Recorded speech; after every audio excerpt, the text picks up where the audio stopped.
but there's crisis coming to this country. Fuel, petrol will be one of the causative agents of revolution in Nigeria because we can't explain it. Why we continue to import finished product in a country that has 4 refineries plus this new one of a private one, and yet we are talking about, importing fuel. Something must be fundamentally wrong. Let's begin with the efforts to get the leader of IPOB, Nnamdi Kanu, out of incarceration. What's the update on that? Well, it's a topic I'm very passionate about, very, very.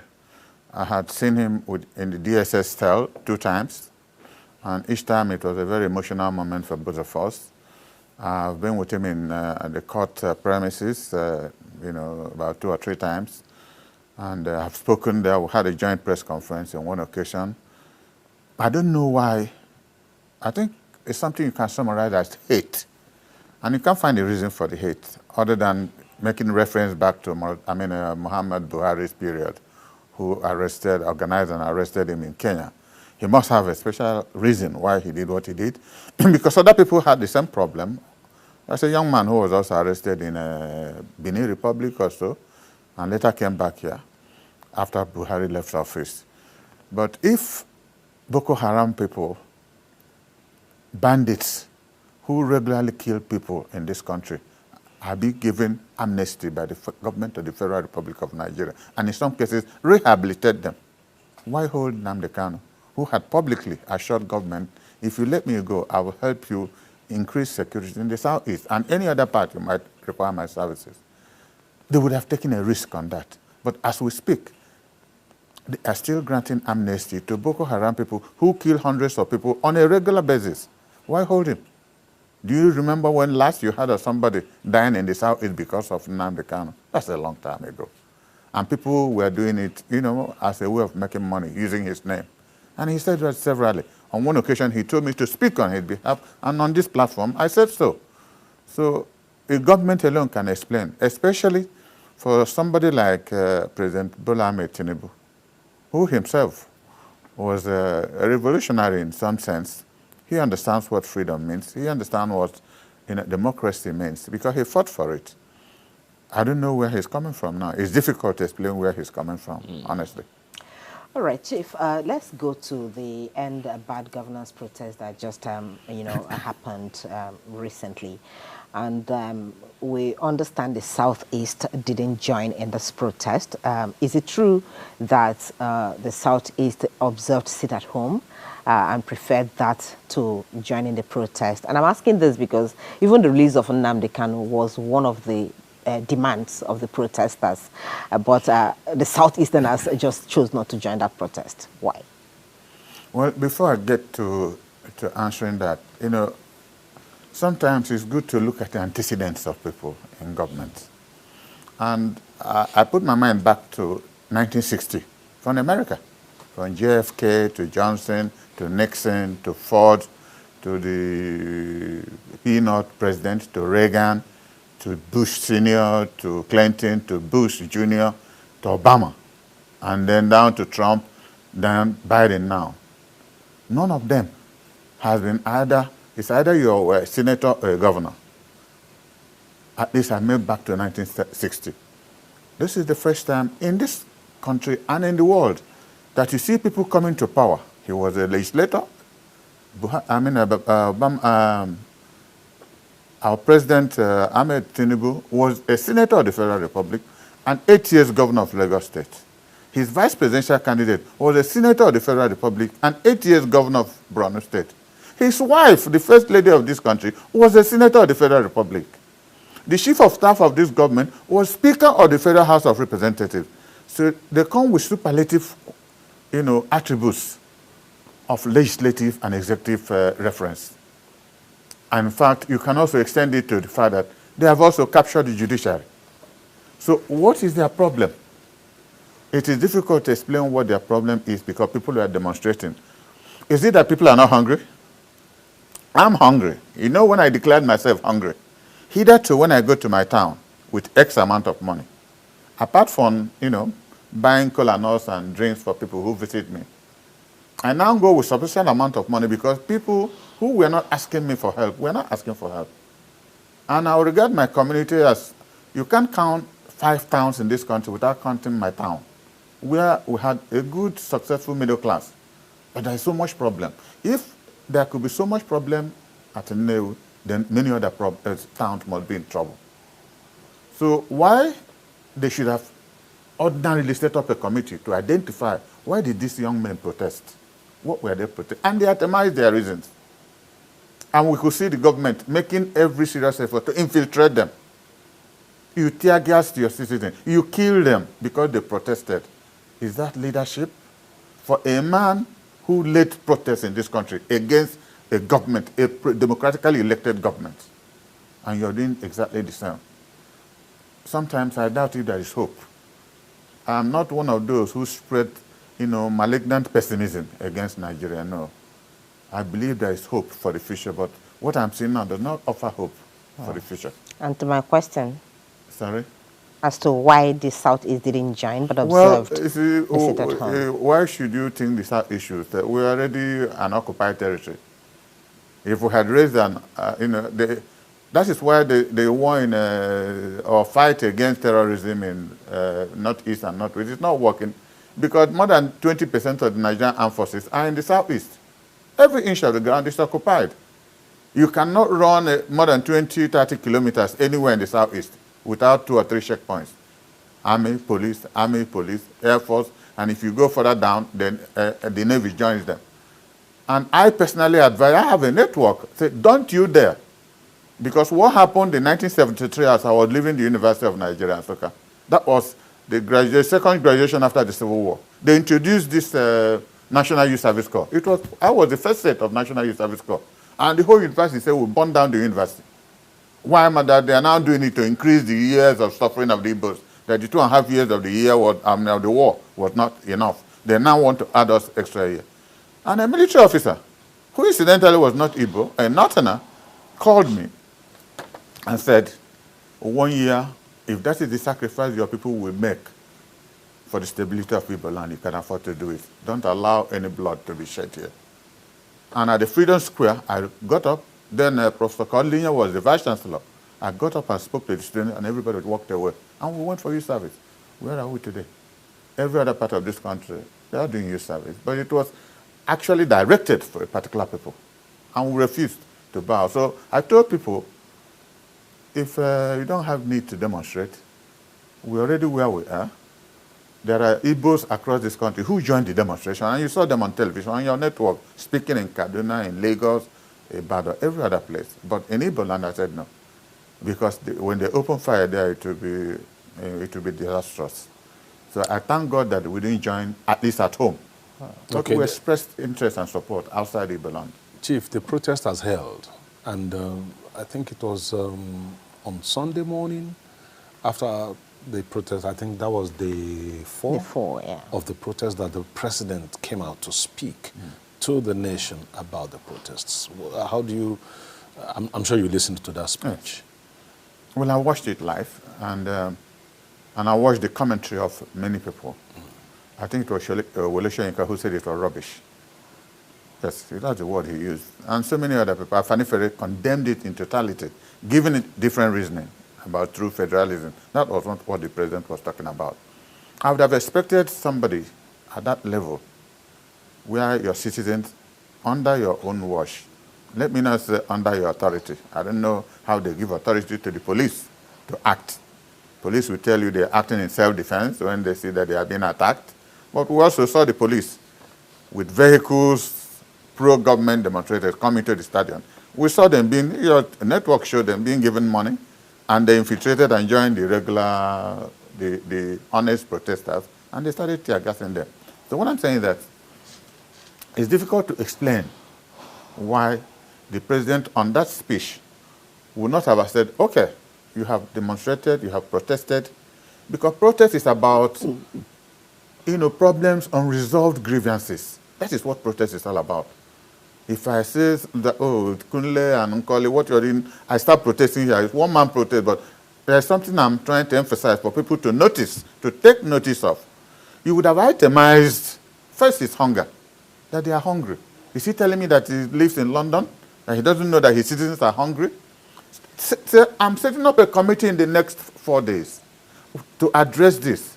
For all the items you listed, give me 2 months to start effectively addressing them. That would have meant something to, even if you didn't finally do it in 2 months, people will know that you're actively and seriously reacting to the protest. But when you look at his broadcast, it was neither here nor there. He couldn't be bothered, as if he was, how can really they be bothered? How many times has he been in Paris? That was the last time he was there, for about almost 2 or 3 weeks. So some of them rule us from foreign land, go to Dubai, and they won't create a Dubai, Paris here. Or they will always run into the plane and go there, shamelessly, I must say. So I would have expected him, directly answering your question, to itemize the demands of the protesters and address them, which wasn't done. Now, one of the demands of the protesters is the reversal of fuel subsidy removal, that government should bring it back. In fact, one of the protesters said, well, if we cannot go forward, then let's go back to where we're coming from, But I've also listened to the executive try, frantically to explain why going back and bringing back subsidy may not be the best option. Some have also offered that if our refineries start producing and we increase, our production locally, that all these prices may be forced down, whether or not fuel subsidy is brought back or not. So let's get your take on that. Look, what Tinubu has done in the past couple of weeks is what I call situational politics, the politics of convenience. How can you go to, what square do we call it in Abuja here? Eagle Square, what? What is the square where they normally do parade here? Eagle Square. And you make a pronouncement, you're removing subsidy. One would have expected a very intelligent politician to say, today I'm making an announcement, removal of first subsidy. In the next 4 days, in the next 1 week, a committee is already at work to look at the modalities of doing this so that Nigerians will not suffer. It will not go from fry pan to fire. He didn't say that. He just removed subsidy. He just floated the naira. That shows you a lack of planning and understanding. And that's why I gave the background. Look at the people with him in government. All of them with legislative and executive experience. So they are not coming to this office as Johnny just come. They know where they were coming from and where they were going.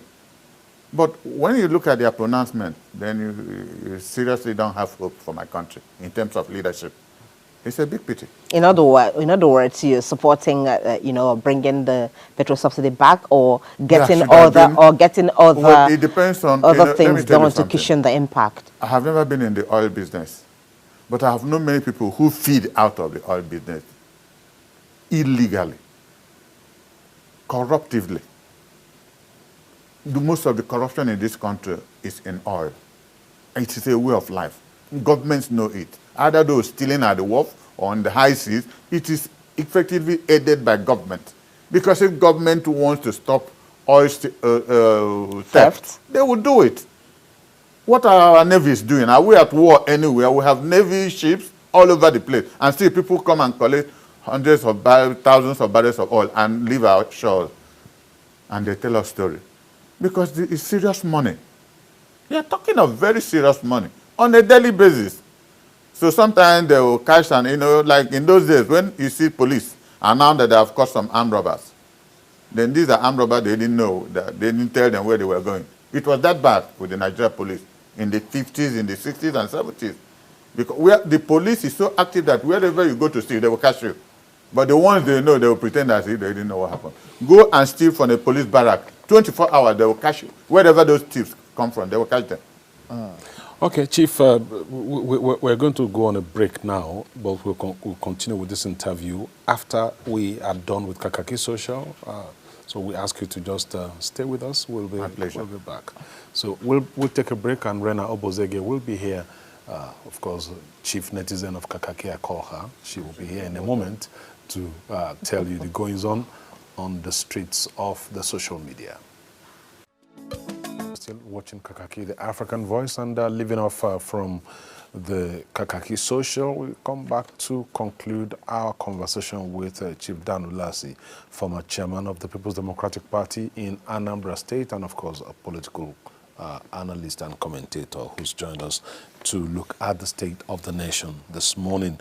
Now, Chief, before we went on break, you were talking about a number of issues concerning the End Bad Governance protest. And I'd like to find out from you as we close. The Chief of Defense Staff came out to speak to protest, to warn protesters at some point that the military will not brook any act of treason or whatsoever from any of the protesters. And at a time when Nigeria has greater issues with security, especially all across the northeast, northwest, and virtually all across the country. You know, so what are your concerns concerning insecurity there? Well, I will start by saying that, you know, the past 9.5 years, I'm not trying to shield PDP, but it wasn't that bad. The past 9.5 years, the APC as a party has been spreading an epidemic of dishonest misinformation to Nigerians. It is that epidemic that crystallized itself, unfortunately, under Tinubu, that led to the riots you're seeing, the protest, everything heightening up. 8 years of Buhari was a disaster. I've said it severally. People who, you know, some friends of mine, I had said it once on this platform. 2015, the Channels Television, you know, I had a major 1-hour interview with them, and I said this would be a disaster if this man becomes president of Nigeria, because I had the misfortune of meeting him as chairman of PTF with my late cousin, Major General Sam Moma. And I couldn't know where he was coming from. And this man eventually catapulted himself. Under the military, yes, anything goes. But to become president of Nigeria, and you saw the 8 years wasted. So if, as it were, it was a political bastardization, that nothing worked, nothing happened. But Tinubu was washing it. He made matters worse by saying that he will continue with the good works of Muhammad Buhari. Maybe it's a political statement. But it's now seen that the tragedy that was Buhari, even if you had put in P2B or Atiku or anybody else, probably they will have different modalities of trying to come out of the problem. The problem was so much that you needed very strong, intellectually placed people to sit down and look at the disaster Buhari caused to this country. So it will still take time before we can come out of the woods, but we need honesty. And this honesty supposes that government must speak with one voice, but you don't know who is speaking. There's one somebody that we have a press secretary, there's one this one that was insulting P2B, I don't remember his name. Different comments coming from government, which you can't explain, in a difficult situation we have in this country. Mr. President, if you're the only one that will speak, please let us hold you accountable and quote you. Because we can't be quoting your this thing by insulting people. You don't insult people. You don't solve problems by insulting people. You have to, firstly, squarely face the problems and itemize your solutions to them. And this is the first sample of what is going to come. Because if they don't do anything to solve this problem, they need to be a disaster. I think reference to the Chief of Defense Staff, I was amazed. Having been an officer in the Biafra army, each time I see soldiers, I feel excited. But when a soldier becomes a politician by making commentaries that he shouldn't make, we have a Minister of Information. That was a National Security Council that just finished meeting. Even if a soldier was to speak, not the Chief of Defense, that we have a military spokesman who is a Major General. He didn't talk. And the Chief of Defense Staff just came out and rather ruthlessly, they will deal with those who want to truncate democracy. I wish he would use the same force to deal with those who are already truncating democracy in Northeast and Northwest, which is their primary responsibility. Because, gallant at the rear. What would civilians demonstrating? What would they do? I didn't see of anybody arrested with weapons, either AK-47. If there was, I do apologize, but I didn't hear any of your networks talk of somebody arrested with weapons, they're trying to do this, they're trying to do that. So why make reference to those trying to truncate democracy, just for the sake of saying something, when the main problem holding this country down is in the Northeast and Northwest? So I thought it was an unfortunate comment for him. Okay, Chief, you're always very vocal, and that's why sometimes when you talk, there may be a misunderstanding about what you say. There appears to be a misunderstanding of a recent interview you granted where you were referring to Tinubu as having won the 2023 election, and you said with common sense. Could you clarify what you meant by that? You know, that's what I call speculative literature. It's part of social science. You know, two of you may not have been classmates, and you know it was Arise Television that I had an interview with. You may not have been classmates, but you find yourself every morning. You know, Nigerians look forward to listening to you. They learn something from your commentaries, from your questioning, from your attitude. They learn something. This is common sense. Common sense of knowing where to be at a particular point in time. What you want. You need common sense to pass 1, 2, 3, 4 secondary schools, and you choose A or B. That gives you an advantage because of your common sense. Sometimes that common sense might not be common, because if it was common, people would pick it on the street. It is not common.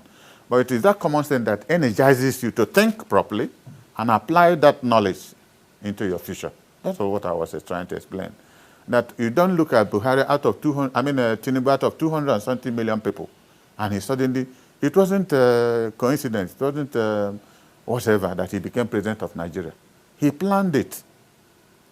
And he said it, that it is his turn, even though it was a statement I regarded as foolish. But he realized it when he said it was his turn. Nigerians did nothing. A few people may have commented, this is not your father's compound. I was among those who said, even if it's your turn, I mean, you should discuss with your brethren, your brothers and sisters, whether indeed it's your turn. But you could be head of your family by Igbo succession, the first son. When the father dies, become the head of the family. That one is your turn. But to tell me that it's your turn to be president of Nigeria. Today, he's president of Nigeria, so maybe it's his turn.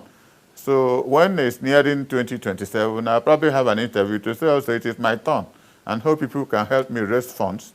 Because if I'm president, both of you will benefit, and you know you will surely benefit. Oh, good. Anyway, Chief, before we go, let's quickly... We're seeing you for the first time since the Supreme Court judgment on local government autonomy.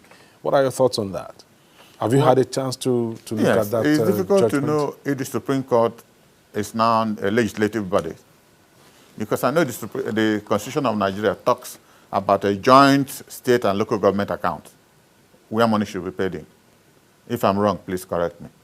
I know the Constitution of the Federal Republic of Nigeria says money for local government will be paid into a joint account of the state and the local government, where even the state government will pay in some money, and they share it for the purposes of development in the local government.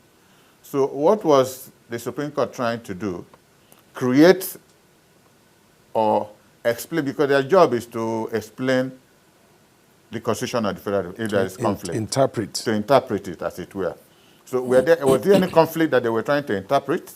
That money should be now paid direct to local government. How about the Constitution that says there is a joint account that money should be paid in? Because if that one is allowed to stand, the Supreme Court can also, one day, maybe the government goes to court, and they said the INEC should conduct direct elections in local government, in states. It is possible. Because if nobody challenges this, that's a constitutional provision. That said, you pay money into this account.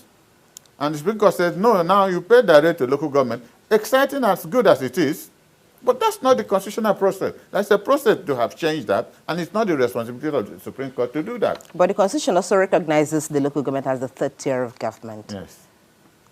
Recognizing that it still says money for local government should be paid into a joint account between the state and the local government. The Constitution does not say money should be paid directly to them. So why did the Supreme Court create that? I'm not an attorney. So if I'm wrong, I apologize, but at least I understand simple English, and I read it well. So I didn't see why. It's a very dangerous precedent they have set, because if they have to explain out Nigerian Constitution as it is, convenient for them, they will use it in some other areas that any other, mischievous government will want to, and it becomes a one-party state. That's what happens in Soviet Union, where they have a democratic centralism. Just like you see the young men demonstrating, carrying flag. I was listening to people. It's a simple explanation that capitalism has failed. They want socialism.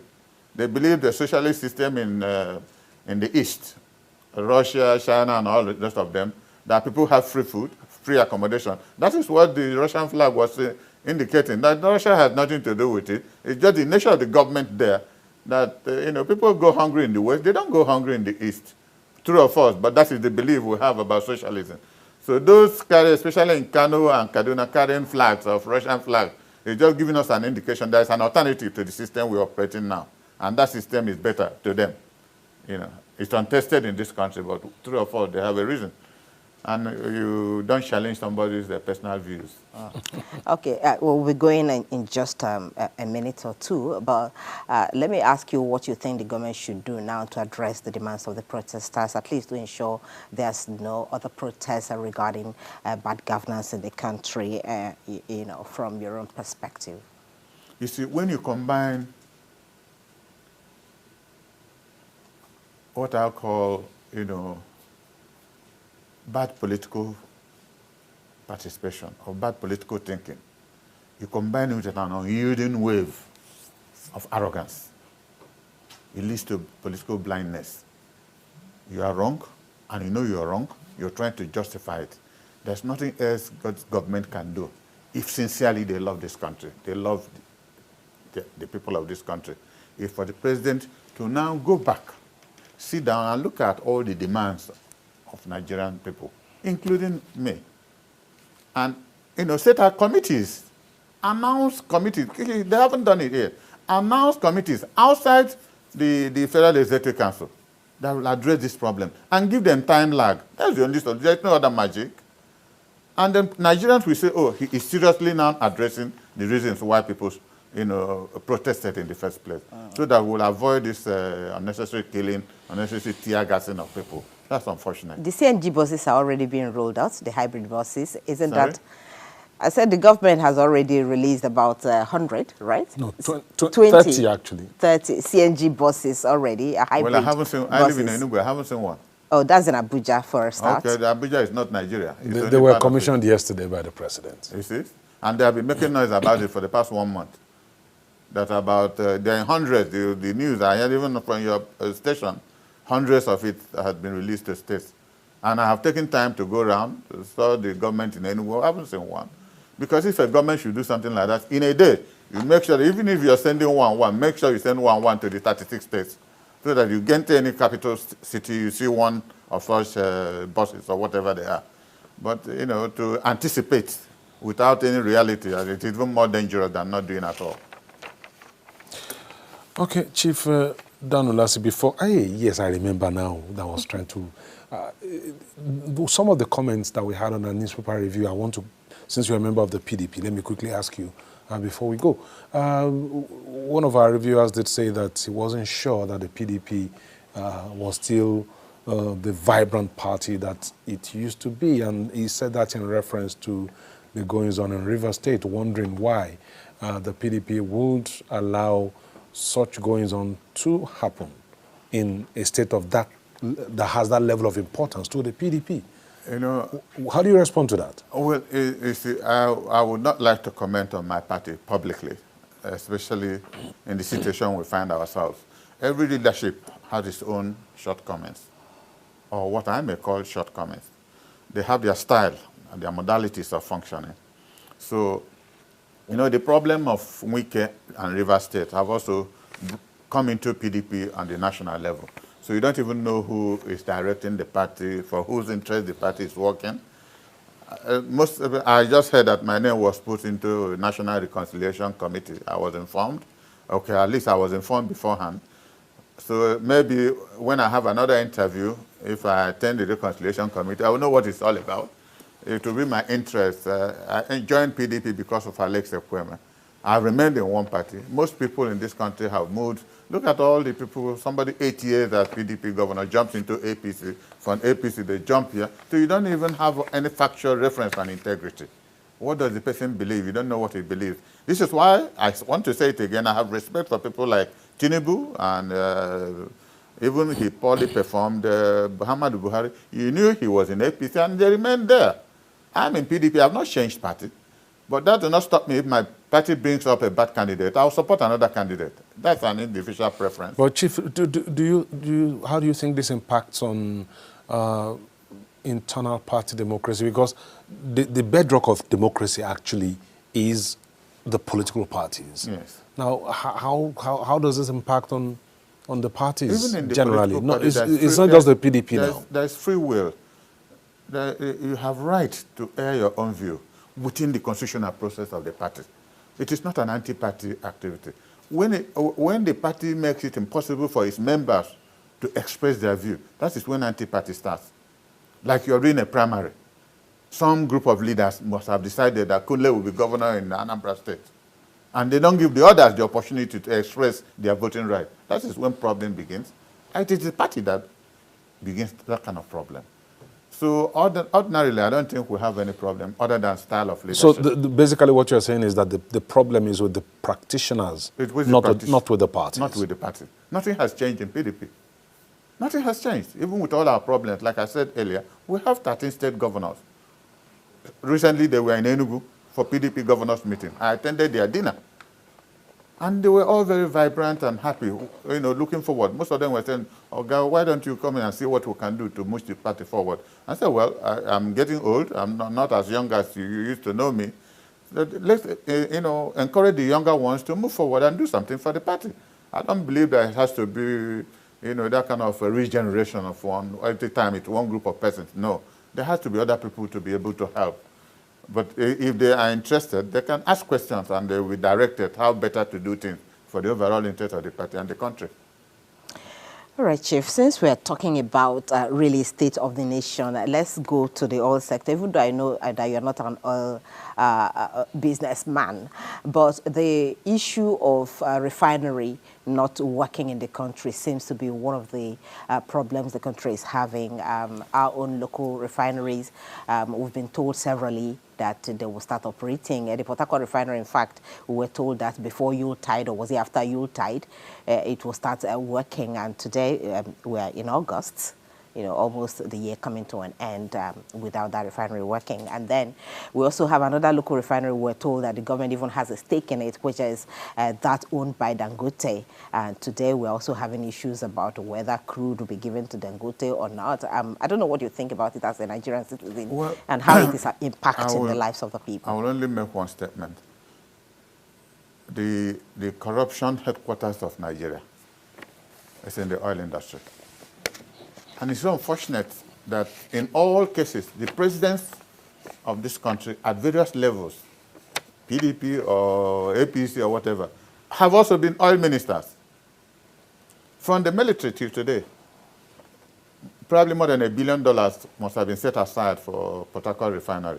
And up to today, I had an announcement, I think we have 2 ministers of state now, one of them saying that before Christmas, so the oil refinery will be ready. The one built by a private individual is not being given oil, and he was importing oil until the president directed recently that they should give him oil and sell to him in Naira. But if this is a country of some reasoning process, some intellectual content, if there are people in the oil-producing areas that have illegal, let me use the word illegal refineries, if I'm president of Nigeria, I'll be interested in knowing how they do this. I tell you sincerely. We have scientists in this country to help them. This is indigenous technology. To help them, energize it, make it better. They can even supply oil to the local communities. How can you believe that you go to part of Imo State, the whole of South, where there is oil, and they have long queues waiting to take fuel? Does that look exciting to you? So I'm not supporting illegality, but if illegality is part of innovation, that somebody is saying that I have oil in my land, and government is not refining, Port Harcourt is not working, LMA is not working, Kaduna is not working, Warri is not working, Kunde and Nkolisanti must be wrong somewhere. There must be conspiracy for this country to continue importing fuel, so people are sharing money. That is treasonable. That's what I call treason.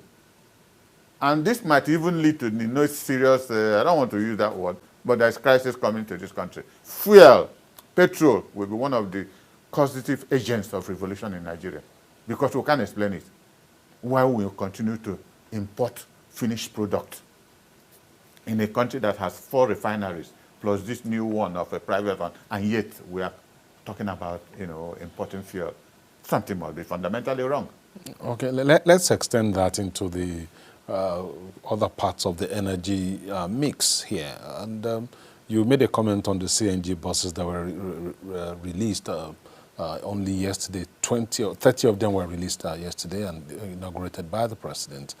What are your thoughts on the pricing of energy in Nigeria now? When you take a look at petrol, you look at diesel, you look at cooking gas, you look at electricity, and those are parts of the issues that the protests was about. Market forces are determining now the cost of energy and all such things. Even you go to the market to buy food, a lot of factors also affect the food you buy.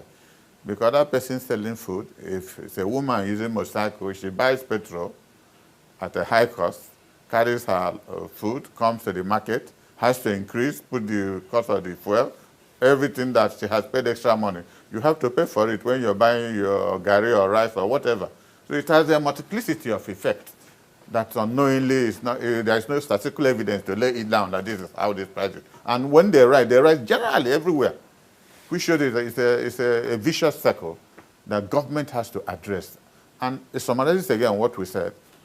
There's no way government can address it than sitting down to set up serious-minded committees, not ministers, serious-minded professionals who will honestly tell government these are the problems, this is the way we can solve it.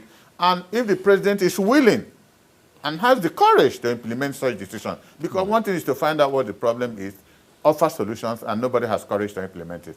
I think that's part of the problem of this country. Because we have, reports on virtually every aspect of Nigerian problem. In all the ministries, they feel everywhere. We would have paid billions of naira in one report, in one committee, something or the other. And yet the same problem continues reoccurring. And we look like fools. So there must be something fundamentally wrong somewhere that people don't want these countries to survive. That is my conclusion. Especially the one of fuel. I can't explain it. It's difficult. Nobody seems to understand exactly the workings, and we're actually expecting that we would have someone from that sector to explain to us what exactly the situation is, maybe later on the program. But then let's look at the protest in itself, because many people have actually wondered, yes, there's bad governance. And I remember that before this protest, the minders of the president actually begged Nigerians not to go on a protest, reason being that they felt it may be hijacked, by people, and then there may be issues in the country. And that actually happened true to their fears in some parts of the country. And then we saw looting of even government property, people and individual properties as well in some parts of the country. Is there a way, because you've been in politics for a very long time, is there a way really protests can be organized in a country without that side, bad side of the protest, which causes pains at the end of the day? There's serious protests going on in the United Kingdom presently because of killing of 3 young girls somewhere. I think they were stabbed or something. But that's a different style of protest. But it's also gone violent in some areas. You see, in a situation where you don't have statistical basis of making reference, who is protesting, who is not protesting, where is the person coming from, in a country where you don't even know, who are your citizens? What is our number? Are we 100 million or 200 million or 250 million? There are fundamental... We have a figure we are working with. No, but just listen to what I'm saying. When you tell yourself a lie, every other thing you do is a failure. Because that figure is fake. Have you gone to where census is being done in this country? The last census I spent well over 2 million naira, sending people across, not just Igbo land, across the country. And you see where people in different states, someone will ask Okeko Kafo in different places, Mohammed Mutali in one polling booth, somebody will answer Okeko Kafo 10 times. And it's been listed. So if fundamentally you start telling yourself a lie, just like if Kunle has a wife and 4 children, and you go and tell yourself that you have 10 children, how are you going to maintain them? That is what the country is doing to itself. If you can't tell yourself the simple truth of the number of your citizens, that is the greatest tragedy of the Nigerian Federation. And people look at it as very simplistic because they probably think the more number you put out, the more money you get because we are sharing money based on population and size of environment. These are yardsticks that are tragic. And, you know, because money is involved, what do you do? And it's organized on the highest level of governance. And it becomes difficult. Chief, I took part. I'm interested in this issue of population figures that you mentioned because I was part of the 1991 census. And in 2006, at that time, I was on this program. I was already a journalist and monitored the conduct of the census that was held then. And one thing that was very noticeable in 2006 was one thing I will give you an example of, the disagreement between the Lagos State government and the National Population Commission on the population figures of Lagos and Kanu states at that point. And it's instructive that Lagos State government believed at that time that the population of Lagos far exceeded that of Kanu, while the NPC said Kanu had a larger population. So what exactly do you think is the problem with gathering data in Nigeria? Why can't we have credible census figures instead of going by an estimate of, people say, an estimated 220 million people, for instance? I've attempted to answer this question economically. In 1978-79, some group of Easterners, rightly Southeasterners, led by S.G. Koku, Uche Chukwumerije, Professor Chinua Achebe, led Dr. Ikemo Keke, led Dr. Aton Wankwo, and my humble self, Dr. Kemode. All these names I'm calling, they're all dead. I think I'm the only one alive at that level. Decided to join Malam Aminu Kano.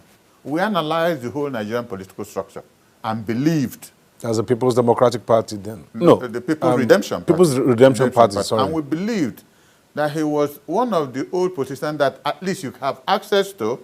Even if he took money somewhere, he had conscience. You can relate that this is a human being with conscience. So we all supported him. What happened? The population given to us in Kano was that we had 7-point-something million people to vote. And I was the chairman of the calculatory process of how we were going to form a government. And I said between Kano, Kaduna, and Borno that we will win majority vote. We might not have a spread, so that when we go for a second ballot, with that majority vote, Aminu Kano will be president of Nigeria. Do you know what happened? Imo State, 1.3 million people voted for Zik in Imo State alone. In Kano State, 990-something thousand people voted for Manam Aminu Kano, a loved son of Kano State. Where were the rest 6.8 million people? That's answering your question about the dishonesty, not only in Kano, everywhere. So if you fundamentally tell yourself falsehood about your own home, you're here, you're thinking of what do I do to this, my son, my daughter, my wife, you know the number. But at a state level, governor does not know the number of people he's running government after. A local government chairman does not know the number of people in his local government, dishonestly, because if we want to know, we know. We have habitations everywhere. We know who lives next to who, but we're not interested. So everything we do is forgery, forgery, forgery, and such comic dishonesty has become a way of life. So I think, and I want to say it with honesty, a revolution is needed to change the course of history. Because civilians cannot do it. All the major changes that have happened in this country was done by the military. Have we been able to create local governments? Lagos should not have 20 local governments. There's no way Lagos should have 20. They should have a minimum of 50 local governments. At least approaching to what Kano has. At a time when some group of people are also asking that we go back to regional government? Well, this is also part of, people are talking about that because, okay, look at, in recent times, there was something I wanted to talk about. When I look at the president and his wife, I was watching on your platform. I think it was Honor Serena was sharing it on social media, where the first lady of this country, at least first lady today, a few years back, was asking Igbos to leave Lagos so that they will inherit their properties. Today, she's supposed to be the mother of the whole country. I wonder what kind of mother he wants an Igbo man to be looking at her. If she has that perception that Igbos should leave Lagos. And somebody was telling me something. I said, in 1951-52, when who later became Queen Elizabeth II came to Lagos, there was no vehicle, only a Juku, General Ojuku had a Rolls Royce. So that Rolls Royce they used to carry the Queen. And he was living at Iboshere. The Queen had to visit that place. Who is this man? That was how he was knighted in 1953. Who is this man with a Rolls Royce? That they didn't know. But the ambassador told her, you have a Rolls Royce when you come. Here she went to Kenya. It was in Kenya that the father died, and she went back and became queen. So what I'm saying is that this agitation for behavior patterns, singularly, economic, envy, we should not be. We have lived long enough for us to develop love. Most of my friends are Northerners and Yorubas I have met in politics. If you doubt, I'll call a telephone and tell you what is happening in any part of the Southwest. From NRC to PDP. And they will give me exact information. They also call me and I'll tell them what is happening in the Southeast. I can't tell them a lie. So why is it difficult for us to be able to arrive at a population figure for the nation? Because that's really my question. I've just exactly told you. Dishonesty generally? Dishonesty generally, because there's no honesty in distribution of amenities. So people now, parties and government believe there is an NNPP in Kanu. Took government from an APC government. When it comes to census, both the two governments will come together to make sure Kanu remains the largest state in the country because of money. Why? A provision has been made in the Constitution that you distribute money based on population and size of territory, which is a proper thing to do if we are honest in gathering the figures. So if a state that otherwise maybe ordinarily should be 3 million, in 5 years they tell you they are now 8 million. And money is shared to them because they are now 8 million.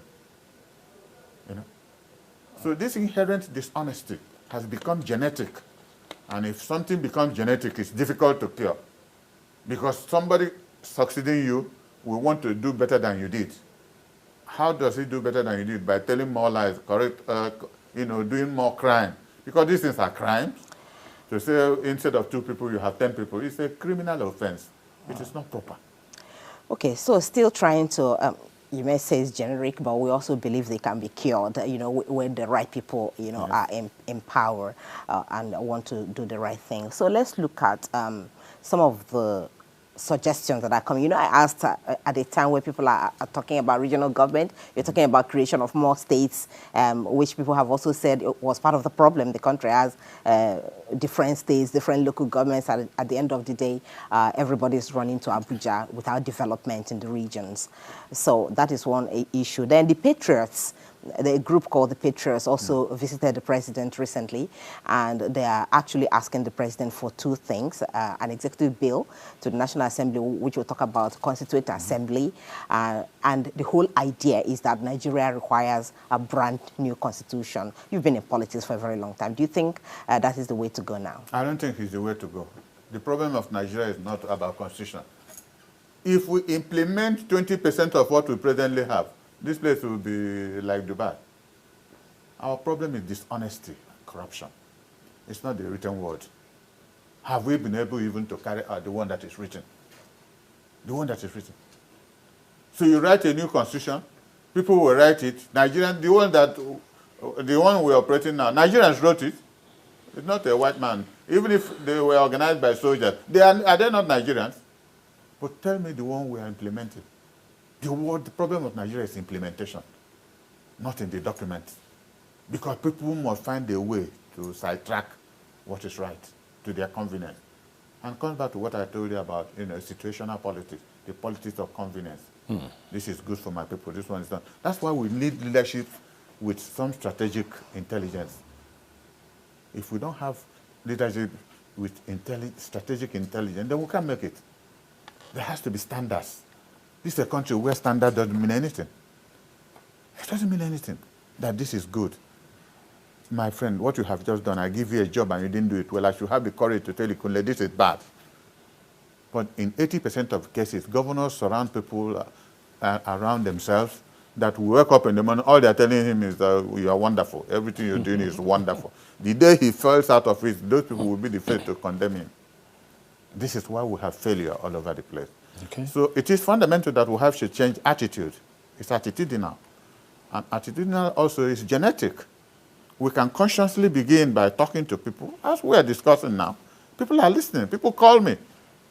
You know, people call me and say, oh, thank you for saying this, for saying that. I say, it's not enough to say thank you. Those who are in government, we are now discussing, most governors are sleeping.